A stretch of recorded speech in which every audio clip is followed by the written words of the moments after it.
In January of 2020, 2 months before the pandemic, my father unexpectedly died. He basically hit his head, was by himself, and 24 hours later he was gone. And to make matters worse, my mother wasn't even at the house with him. She was 2 hours away visiting me in Los Angeles. That was definitely a time where I needed God, and I had to ask him why. Fast forward a few weeks later, my sisters and I decide, let's have mom move in with Juju and see if she wants to move in with one of us and out of the retirement community where they were.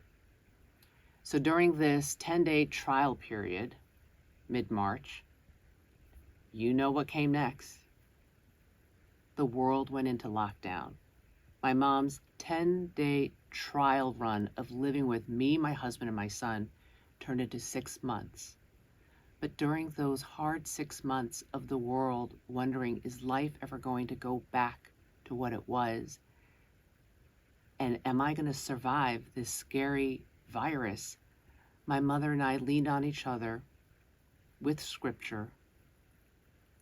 We started to study the word together, ask each other questions, research things.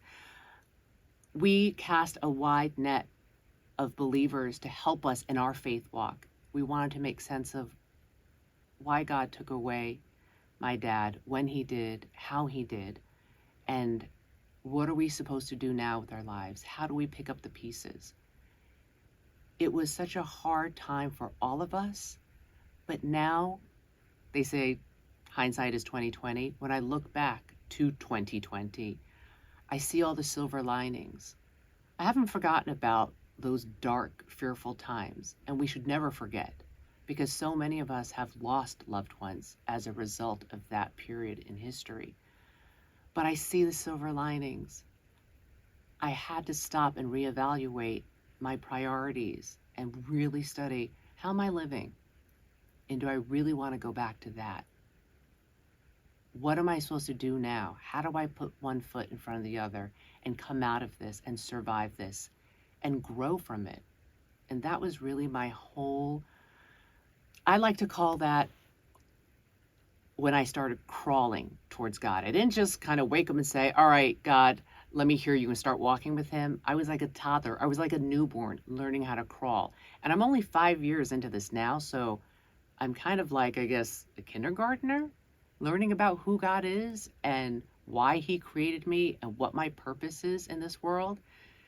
And I love it. I wake up on fire for Christ. I'm like, all right, even in the dark times, because there's still going to be dark times ahead, and there have been dark times since I found him. There are times, now I know what to do with it. Now I know to sit, be still, and know that he is God. He's in control, and I have to let go and let God. I used to say, Jesus, hold my beer. And now I say, Jesus, take the wheel.